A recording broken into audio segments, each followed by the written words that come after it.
नमस्कार दोस्तों, जय हिंद, वंदे मातरम। अपना सक्षम पॉइंट यूट्यूब चैनल पर एक बार फिर से आप सभी का हार्दिक स्वागत है।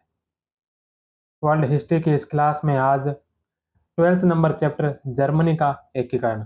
जर्मनी का एकीकरण जर्मनी का एकीकरण से पहला प्रश्न है कि चुंगी संघ जोल्वरिन संबंधित थे। तो जो चुंगी संघ है, जो जोल्वरिन नाम से जो चुंगी संघ था, यह किसी से संबंधित है? तो यह जर्मनी के एकीकरण से संबंधित है। परसा द्वारा 1818 ईस्वी में स्वार्जबर्ग सौंदर्य शासन नामक छोटे राज्यों से सीमा शुल्क संघ नामक संधि जोल्वरिन की गई। इन राज्यों के मध्य चुंगी समाप्त कर दी गई और 1834 ईस्वी के लगभग सभी राज्य इस संघ में शामिल हो गए थे। नेक्स्ट क्वेश्चन है कि किस संधि के द्वारा होलिस्टीन व सेल्सविग का प्रदेश परसा में मिल गया?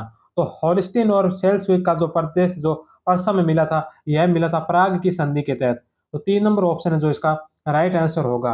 ऑस्ट्रिया और परसा के मध्य 23 अगस्त 1866 ईस्वी को प्राग की संधि हुई, जिसकी शर्तें निम्नलिखित थी। जर्मन परिसंघ समाप्त कर दिया गया। हनोवर्ग, स्लेस्विग, होल्स्टाइन आदि इत्यादि रियासतें परसा में शामिल की गई। परसा के नेतृत्व में उत्तरी जर्मनी संघ बनाया गया। इसमें ऑस्ट्रिया को शामिल नहीं किया गया था। नेक्स्ट क्वेश्चन है कि नए वाइमर संविधान के अनुसार जर्मन संघ के ऊपरी सदन का क्या नाम था? तो ऊपरी सदन का नाम था राइक्सराट। 4 नंबर ऑप्शन जो इसका राइट आंसर है। नेक्स्ट क्वेश्चन है कि राजनीतिक एकीकरण से पूर्व जर्मनी के आर्थिक एकीकरण में किस व्यवस्था ने योगदान दिया था?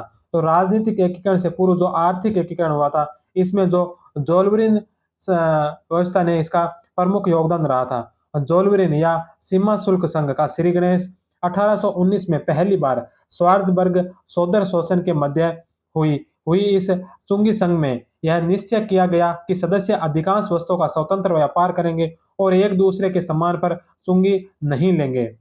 माध्यमिक शिक्षा बोर्ड कक्षा 11th की जो पुस्तक है, उस पुस्तक के अनुसार जोल्वरिन संघ की स्थापना जो 1818 के अंदर हुई थी। नेक्स्ट क्वेश्चन है कि जर्मनी के एकीकरण में ऑस्ट्रिया और परसा के मध्य निर्णायक युद्ध कहाँ लड़ा गया था? तो ऑस्ट्रिया और परसा के मध्य जो निर्णायक युद्ध लड़ा गया था, वह हुआ था सेडोवा में। तो 2 नंबर ऑप्शन है जो इसका राइट आंसर होगा। बिस्मार्क ने जर्मनी संघ को भंग करते हुए ऑस्ट्रिया के विरुद्ध युद्ध की घोषणा कर दी। युद्ध का फैसला 7 सप्ताह में होने के कारण इसे 7 सप्ताह का युद्ध कहा गया। 3 जुलाई 1866 को सेडोवा या क्रोनिगाज के युद्ध में जनरल वॉन मोल्टके के नेतृत्व में परसा की सेनाओं ने ऑस्ट्रिया को निर्णायक पराजय दी थी। नेक्स्ट क्वेश्चन है कि फ्रांस परसा युद्ध में परसा का सेनापति कौन था? तो जो फ्रांस और परसा का युद्ध हुआ था, उसमें जो परसा के जो सेनापति थे वो थे वॉन मोल्टके। तो 3 नंबर ऑप्शन है जो इसका राइट आंसर है। 1861 में विलियम प्रथम जर्मनी का शासक बना। वह परसा के नेतृत्व में जर्मनी का एकीकरण चाहता था। इस हेतु उसने सैन्य सुधार किए, 49 बटालियन गठित की तथा फ्रांस के नागरिकों के लिए 3 साल सैनिक सेवा अनिवार्य की। उसने वॉन मोल्टके को सेनापति व वॉन रून को रक्षा मंत्री बनाया था। नेक्स्ट क्वेश्चन है कि जर्मन एकीकरण के दौरान सेडान की लड़ाई के बाद संपन्न हुई संधि थी। तो सेडान की लड़ाई के बाद जो संधि हुई थी, वह संधि थी फ्रैंकफर्ट की संधि। फ्रैंकफर्ट की संधि जो सेडान की लड़ाई के पश्चात हुई थी। 26 फरवरी 1871 को प्रारंभिक शांति संधि के बाद फ्रांस व परसा के मध्य 10 मई 1871 को फ्रैंकफर्ट की संधि हुई, जिसके तहत फ्रांस को मेज व स्ट्रासबर्ग के साथ अल्सास लारेन का प्रदेश जर्मनी को देने पड़े।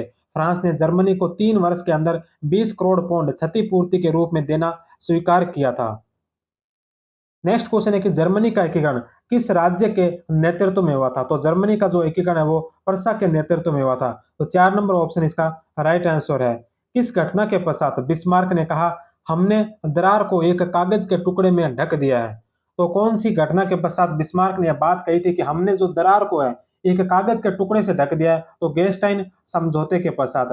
गेस्टाइन समझौता गेस्टाइन समझौता जो ऑस्ट्रिया की राजनीतिक भूल और बिस्मार्क की कूटनीतिक विजय थी।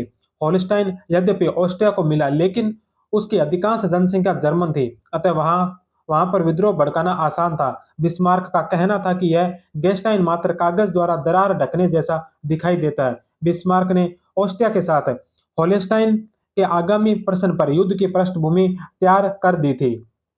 नेक्स्ट क्वेश्चन है कि निम्नलिखित में से फ्रांस पर्सा युद्ध 1870-71 का तात्कालिक कारण क्या था? तो इसका तात्कालिक कारण था स्पेन का उत्तराधिकारी युद्ध। स्पेन की गद्दी पर पर्सा के शासक के संबंधी राजकुमार लियोपोल्ड को बैठाने का आमंत्रण मिला।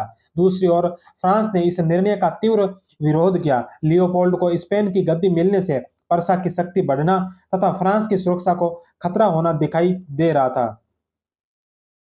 नेक्स्ट क्वेश्चन है कि निम्न में से किसने जर्मनी में रक्त और लोह की नीति अपनाई थी?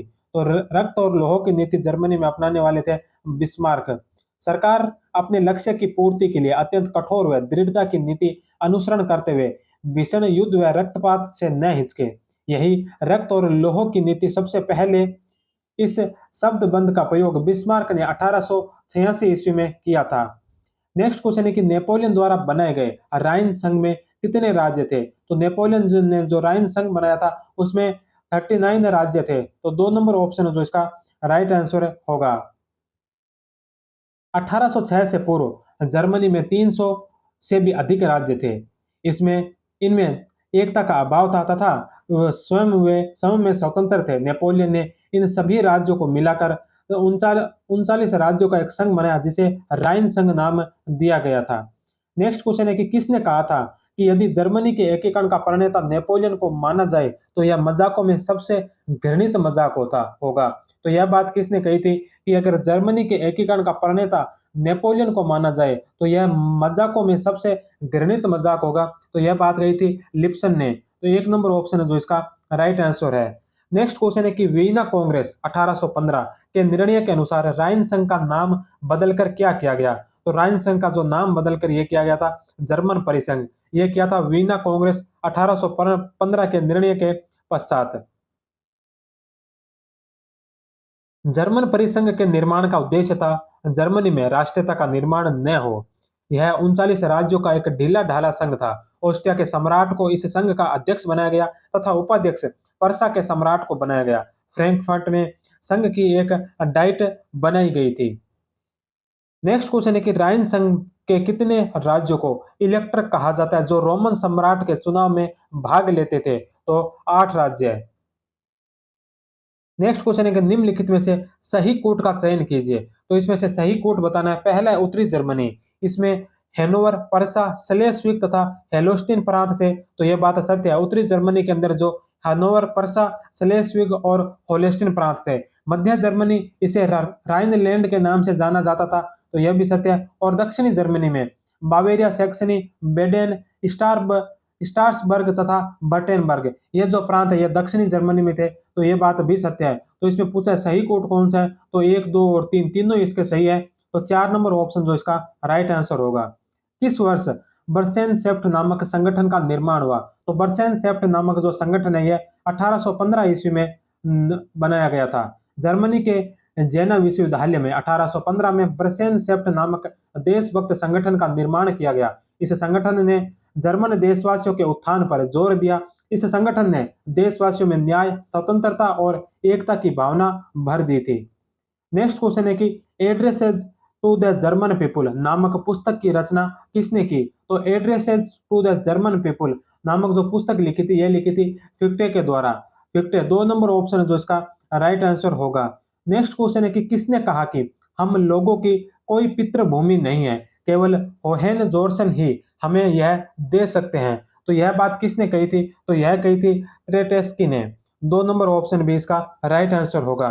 नेक्स्ट क्वेश्चन है कि असत्य कथन पहचानिए। तो इसमें से असत्य कथन बताना है कि कौन सा कथन है जो असत्य है। सबसे पहला है कि सम्मान, स्वतंत्रता और पितृभूमि वर्सेन सेफ्ट नामक संगठन का आदर्श वाक्य था। तो यह सत्य है। दूसरा है कि मेटरनिक ने एक्स ला सापेल कांग्रेस में कहा कि क्रांतिकारी विचारों के दमन की आवश्यकता है। तो यह बात भी सत्य है। जर्मनी के राष्ट्रीय आंदोलन को कुचलने के लिए बनाए गए नियम कालस्वाद के आदेश कहलाते हैं। यह भी सत्य है। और चौथा ऑप्शन है कि 1824 में वीना कांग्रेस में कालस्वाद आदेशों को समाप्त कर दिया गया था। तो कालस्वाद आदेशों को समाप्त नहीं किया था बल्कि इन आदेशों को स्थायी किया था। स्थायी रूप से स्थायी रूप दिया था, न कि समाप्त किया। तो 4 नंबर जो इसका गलत होगा। तो इसमें असत्य कथन पूछा है। तो 4 नंबर ऑप्शन जो इसका राइट आंसर हो जाएगा। 1824 की वीना कांग्रेस में कालस्वाद आदेशों को स्थायी रूप दिया गया, न कि समाप्त किया गया। इन कानूनों को इन कानूनों के कारण जर्मनी में लगभग 30 वर्षों तक प्रगतिशील विचारों का विकास नहीं हो पाया था। नेक्स्ट क्वेश्चन है कि निम्नलिखित में से किसके लिए कार्ल मार्क्स ने बूढ़ी औरतों की सभा शब्द का प्रयोग किया था? तो बूढ़ी औरतों की सभा, यह जो शब्द कार्ल मार्क्स ने प्रयोग किया था, यह किया था फ्रैंकफर्ट की संसद के लिए। 1848 में फ्रैंकफर्ट में जर्मन राज्यों की राष्ट्रीय संसद बुलाई गई। इसके नारे थे एकता और स्वतंत्रता। इसके द्वारा 1849 में संविधान का निर्माण किया गया, परंतु पर्सा का शासक विलियम चतुर्थ संवैधानिक राजतंत्र के स्थान पर निरंकुश राजतंत्र चाहता था। अतः उसने जर्मन साम्राज्य का राजमुकुट अस्वीकार कर दिया। इसी के साथ फ्रैंकफर्ट संसद की उपाध्येयता भी समाप्त कर दी गई। नेक्स्ट 22 नंबर क्वेश्चन है कि किस वर्ष विलियम प्रथम पर्सा का सम्राट बना? तो विलियम प्रथम है जो पर्सा का सम्राट कब बना था? तो यह बना था 1861 के अंदर। 1858 ईस्वी में फ्रेडरिक विलियम चतुर्थ का मस्तिष्क विकृत हो जाने से अगले 3 वर्षों तक उसका भाई विलियम प्रथम संरक्षक बना रहा तथा 1861 में फ्रेडरिक की मृत्यु के पश्चात 64 वर्षीय विलियम पर्सा का शासक बना था। नेक्स्ट क्वेश्चन है कि बिस्मार्क से संबंधित असत्य कथन का चयन कीजिए। तो बिस्मार्क से संबंधित यहाँ पर कुछ कथन दे रखे हैं, इनमें से हमें बताना है कि असत्य कथन कौन सा है। तो पहला है कि उसका जन्म 1815 में बेडनबर्ग पर्सा में एक जंकर भूस्वामी के घर हुआ था। तो यह बात है जो सही है। दूसरे नंबर ऑप्शन है कि वह अपने जीवन काल में 1 लाख सिंगर और 5,000 बोतल शैंपेन पीने की अभिलाषा रखता था। तो यह बात भी सत्य है। तीसरा, पर्सा का सम्राट फ्रेडरिक बिस्मार्क को विप्लववादी कहता था। तो यह बात भी सत्य है। और चौथा है कि सम्राट फ्रेडरिक ने बिस्मार्क को 1862 में पर्सा का चांसलर बनाया था। तो यह बात है जो गलत है। तो 4 नंबर असत्य पूछा है, तो 4 नंबर ऑप्शन है जो इसका राइट आंसर होगा। 23 सितंबर 1862 को सम्राट विलियम प्रथम ने बिस्मार्क को बर्लिन से बुलाकर पर्सा का चांसलर बनाया था। तो बिस्मार्क को जो पर्सा का चांसलर बनाया था, ये विलियम प्रथम ने बनाया था और ना कि सम्राट फ्रेडरिक ने। यह उसने अपने युद्ध मंत्री वान रून की सलाह पर किया था। नेक्स्ट क्वेश्चन है कि किसने कहा था मैं श्रीमान के साथ नष्ट हो जाऊंगा पर संसद के साथ संघर्ष में आपका साथ नहीं छोड़ूंगा? तो यह बात कही थी बिस्मार्क के द्वारा। नेक्स्ट क्वेश्चन है कि निम्न में से किस तिथि को डेनमार्क ने स्लेस्विग और होलेस्टाइन को अपना अभिन्न अंग घोषित किया था? तो 13 नवंबर 1863 को। नेक्स्ट क्वेश्चन है किस संधि के द्वारा डेनमार्क को स्लेस्विग, होलेस्टाइन और लाइनबर्ग की डची ऑस्ट्रिया व प्रसा को सौंपनी पड़ी थी? तो यह किस संधि के द्वारा सौंपनी पड़ी थी? तो यह सौंपनी पड़ी थी वीना की संधि के द्वारा। तो वीना की संधि 1 नंबर ऑप्शन है जो इसका राइट आंसर होगा। नेक्स्ट क्वेश्चन है वीना की संधि कब हुई? तो वीना की संधि हुई थी 27 अक्टूबर 1864 को। नेक्स्ट क्वेश्चन है कि गेस्टाइन समझौते से संबंधित असत्य कथन बताएं। तो गेस्टाइन समझौता से संबंधित यहाँ पर 4 कथन दे रखे हैं, इनमें से हमें गलत कथन बताना है। तो सबसे पहला कथन इसमें है कि यह समझौता 14 अगस्त 1865 ईस्वी के विलियम प्रथम और ऑस्ट्रिया के सम्राट फ्रांसिस जोसेफ के मध्य हुआ था। तो यह बात सत्य है। दूसरा है कि होलेस्टाइन पर्सा को तथा स्लेस्विग ऑस्ट्रिया को मिला था। तो होलेस्टाइन जो ऑस्ट्रिया को और स्लेस्विग जो पर्सा को मिला था, इसमें गलत दे रखा है। इसमें होलेस्टाइन पर्सा को बता रखा है, जबकि होलेस्टाइन ऑस्ट्रिया को मिला था और स्लेस्विग यहाँ पर ऑस्ट्रिया लिखा है, जो स्लेस्विग मिला था पर्सा को। तो 2 नंबर जो गलत है। तीसरा, लावेनबुर्ग की डची के एवज में ऑस्ट्रिया ने रुपए लेना स्वीकार किया, यह भी सत्य है। कील बंदरगाह की किलेबंदी का अधिकार पर्सा को दिया गया। तो यह भी जो है गेस्टाइन समझौते से संबंधित सत्य कथन है। तो इसमें जो गलत कथन है वो है 2 नंबर। तो 2 नंबर जो इसका राइट आंसर होगा।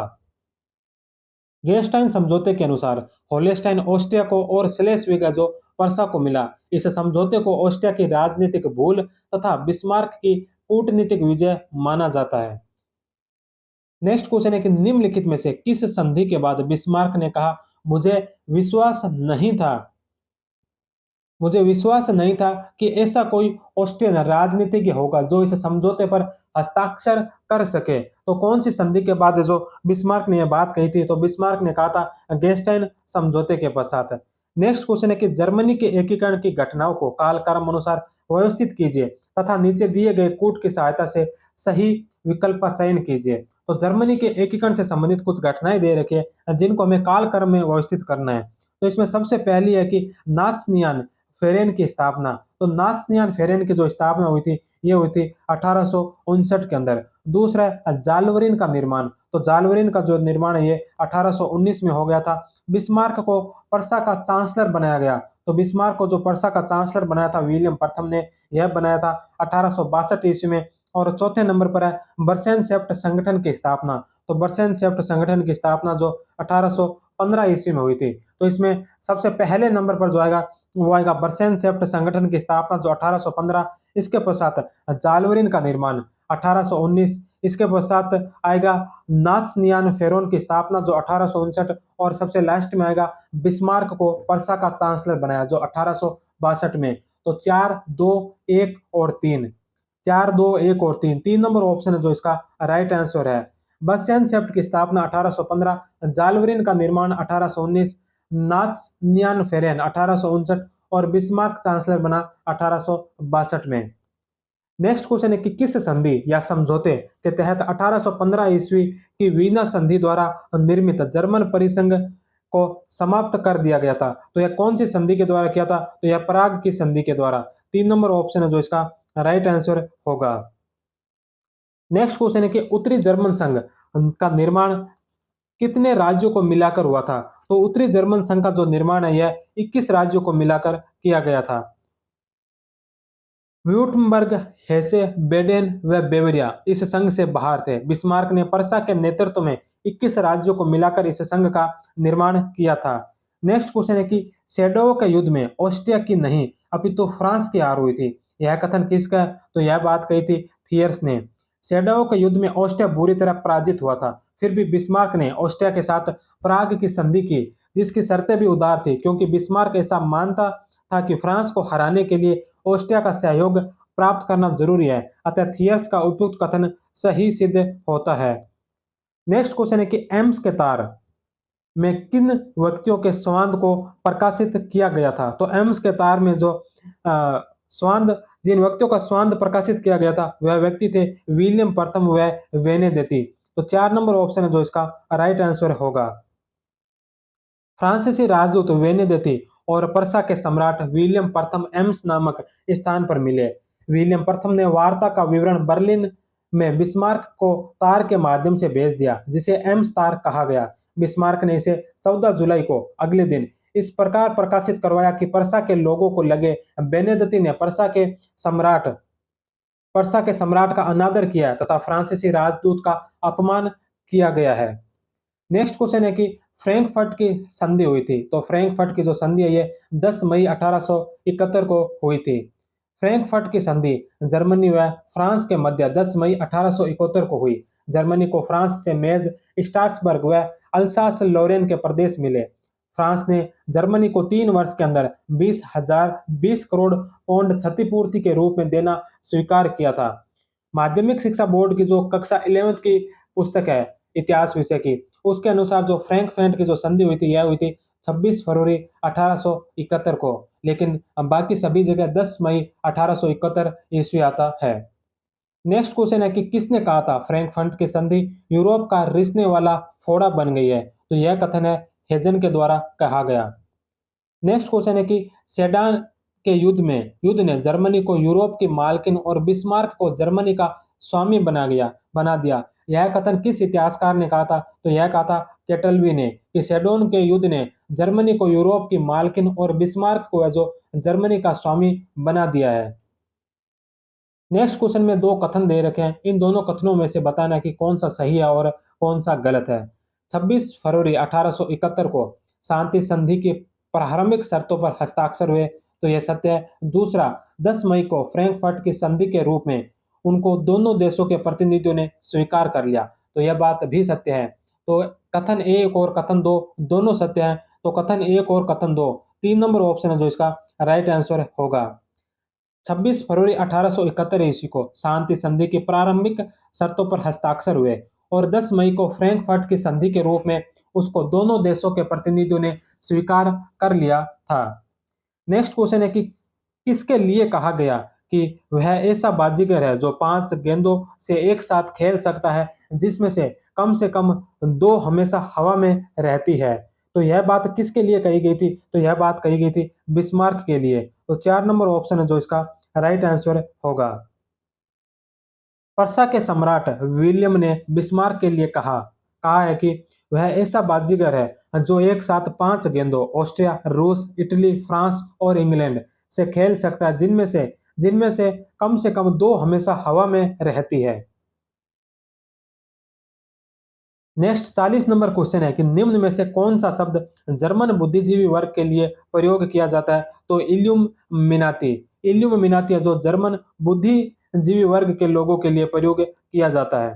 नेक्स्ट क्वेश्चन है कि रिलेक्शंस एंड रेमिनिसेंस क्या है? तो यह जो बिस्मार्क की एक पुस्तक है उस पुस्तक का नाम है रिलेक्शंस एंड रेमिनिसेंस।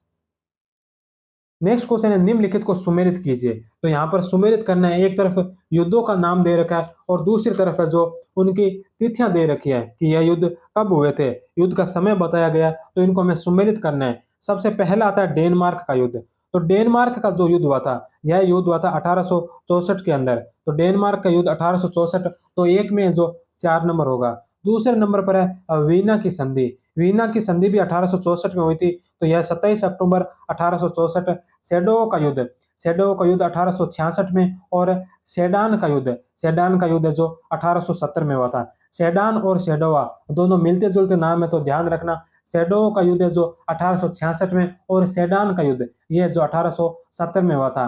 तो 4 फिर 3 फिर 2 और 1, 4 3 2 और 1, 3 नंबर ऑप्शन है जो इसका राइट आंसर होगा। डेनमार्क का युद्ध 1864, वीना का युद्ध 27 अक्टूबर 1864, सेडोवो का युद्ध 1866 और सेडान का युद्ध 1870। नेक्स्ट क्वेश्चन है पर्सा व डेनमार्क के मध्य युद्ध किस वर्ष लड़ा गया था? तो यह लड़ा गया था 1864 ईस्वी के अंदर। नेक्स्ट क्वेश्चन है कि जर्मन का एकीकरण किस राज्य के नेतृत्व में हुआ था? तो जर्मन का एकीकरण जो पर्सा के नेतृत्व में हुआ था। नेक्स्ट क्वेश्चन है बर्लिन सम्मेलन 1878 में ईमानदार दलाल की भूमिका निभाई थी। तो बर्लिन सम्मेलन जो 1878 में हुआ था इसमें ईमानदार दलाल की जो भूमिका निभाई यह निभाई थी बिस्मार्क के द्वारा। एक नंबर ऑप्शन इसका राइट आंसर है। नेक्स्ट 46 नंबर क्वेश्चन में है कि किस युद्ध से जर्मनी व इटली का एकीकरण पूर्ण हुआ?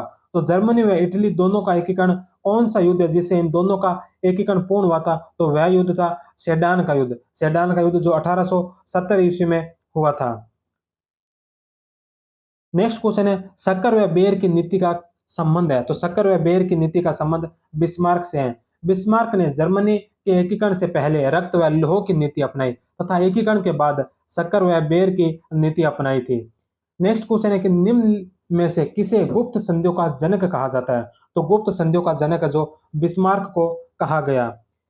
नेक्स्ट क्वेश्चन है यूरोप में राष्ट्रवाद की सफलता का सर्वश्रेष्ठ उदाहरण है। तो यूरोप में जो राष्ट्रवाद की सफलता का सर्वश्रेष्ठ अगर उदाहरण माना जाए तो वह है जर्मनी का एकीकरण। एक नंबर ऑप्शन है जो इसका राइट आंसर होगा। जर्मनी में राष्ट्रीयता की भावना का श्रेय नेपोलियन को दिया जाता है, जिसने 1806 में जर्मनी के 39 राज्यों का संघ, जिसे राइन संघ के नाम से जाना जाता है, का निर्माण किया। इससे जर्मनी में राष्ट्रीय एकता का मार्ग प्रशस्त हुआ। लिप्सन महोदय ने आधुनिक जर्मनी का जन्मदाता नेपोलियन को कहा है। नेक्स्ट क्वेश्चन है कि फ्रैंकफर्ट की संधि कब संपन्न हुई थी? तो फ्रैंकफर्ट की जो संधि है ये हुई थी मई 1871 में। तो मई 1871, 10 मई 1871, 3 नंबर ऑप्शन है जो इसका राइट आंसर है। फ्रैंकफर्ट की जो संधि है यह फ्रांस व जर्मनी के मध्य संपन्न हुई 26 फरवरी 1871 को। शांति संधि के प्रारंभिक शर्तों पर हस्ताक्षर हुए और 10 मई को फ्रैंकफर्ट की संधि के रूप में दोनों देशों के प्रतिनिधियों ने स्वीकार किया था। नेक्स्ट क्वेश्चन है कि निम्न में से बिस्मार्क के बारे में कौन सा कथन सत्य नहीं है? तो बिस्मार्क के बारे में यहाँ पर 4 कथन दे रखे हैं, इसमें से बताना है कि बिस्मार्क के बारे में सत्य नहीं, यानी कि जो असत्य कथन है, गलत कथन है वो बताना है। पहला, वह 1871 ईस्वी से 1890 ईस्वी तक जर्मन का चांसलर रहा। तो यह बात सत्य है। बिस्मार्क लोकतंत्र और लोकतांत्रिक प्रतिक्रियाओं का बड़ा प्रशंसक था। तो यही जो बात है जो गलत है, ये इसका प्रशंसक नहीं था। तीसरा, पहले वह पर्सा का मिनिस्टर प्रेसिडेंट था। यह बात सही है। वह जर्मन एकीकरण का प्रमुख शिल्पी था। यह बात भी सत्य है। तो 2 को छोड़कर 1, 3 और 4 सही है। इसमें सत्य नहीं पूछा है, तो 2 नंबर ऑप्शन है जो इसका राइट आंसर होगा। बिस्मार्क का जन्म 1 अप्रैल 1815 को पर्सा के बेडनबर्ग के एक सामंत परिवार में हुआ। सम्राट ने 23 सितंबर 1862 को बिस्मार्क को बर्लिन बुलाया और पर्सा का चांसलर नियुक्त किया था। नेक्स्ट क्वेश्चन है कि प्राग की संधि पर पर्सा और किस देश के बीच हस्ताक्षर हुए थे? तो जो प्राग की संधि हुई है इसमें पर्सा और ऑस्ट्रिया के हस्ताक्षर हुए थे। तो 1 नंबर ऑप्शन जो इसका राइट आंसर है। प्राग की संधि 23 अगस्त 1866 ईस्वी को संपन्न हुई। प्राग की संधि 23 अगस्त 1866 ईस्वी को संपन्न हुई, जिसके तहत ऑस्ट्रिया के द्वारा पुराने जर्मन परिसंघ को समाप्त करने की स्वीकृति दे दी गई। होल्स्टाइन, स्लेस्विग, हेस कोसेल तथा हनोवर का विलय पर्सा में कर लिया गया। ऑस्ट्रिया ने युद्ध हार जाने के तौर पर 30 लाख पाउंड की राशि पर्सा को दी तथा पर्सा के नेतृत्व में उत्तरी जर्मन परिसंघ बनाने की अनुमति ऑस्ट्रिया ने प्रदान की थी। नेक्स्ट क्वेश्चन है कि जोल्वरिन का गठन कब किया गया? तो जोल्वरिन का जो गठन है ये 1819 के अंदर किया गया था। फ्रेडरिक लिस्ट की आर्थिक नीति के तहत जोल्वरिन की स्थापना हुई। 1819 ईस्वी में पर्सा ने पहली बार स्वार्जबर्ग सौंदर शासन के छोटे से राज्य से सीमा शुल्क संबंधी संधि करके 12 राज्यों में सीमा शुल्क संघ की स्थापना की। जोल्वरिन ने जर्मनी में आर्थिक एकता स्थापित करने में अहम भूमिका निभाई थी। नेक्स्ट क्वेश्चन है कि जर्मनी के एकीकरण में निम्नलिखित शाही राष्ट्रों में से कौन बाधक था? तो जर्मनी के जो एकीकरण में है शाही राष्ट्रों में से बाधक कौन था? तो बाधक था ऑस्ट्रिया। 2 नंबर ऑप्शन जो इसका राइट आंसर है। नेक्स्ट क्वेश्चन है कि एम्स के तार की घटना के बाद किन दो देशों के बीच युद्ध भड़का था? तो जो एम्स के तार की घटना के बाद जो फ्रांस व पर्सा के बीच युद्ध भड़का था। फ्रांस के राजदूत तथा जर्मनी के मध्य एम्स में हुई भेंट का विवरण बर्लिन स्थित बिस्मार्क को भेजा गया, जिसे संक्षिप्त करके इस प्रकार प्रकाशित किया गया कि जर्मन जनता को लगे कि फ्रांस उसका दुश्मन व अपमान करता है। Next question 56 number question, 56 number question और आज की इस क्लास जर्मनी के एकीकरण की क्लास का अंतिम क्वेश्चन है कि हम लोग महान ऐतिहासिक घटना का निर्माण नहीं कर सकते। कथन का संबंध किससे है? तो यह बात किसने कही थी कि हम लोग जो महान ऐतिहासिक घटना का निर्माण नहीं कर सकते? तो यह बात कही थी बिस्मार्क ने। तो 3 नंबर ऑप्शन इसका राइट आंसर है। और इसी के साथ ही आज की क्लास यहीं पर समाप्त होती है, जर्मनी का एकीकरण। कल की क्लास में हम पढ़ेंगे एशिया व अफ्रीका में साम्राज्यवाद। तो कल की एक छोटी सी क्लास होगी एशिया व अफ्रीका में समाजवाद, 10-12 मिनट की। तो वो क्लास भी आप जरूर देखना। तब तक आप सभी का बहुत बहुत धन्यवाद। जय हिंद, वंदे मातरम।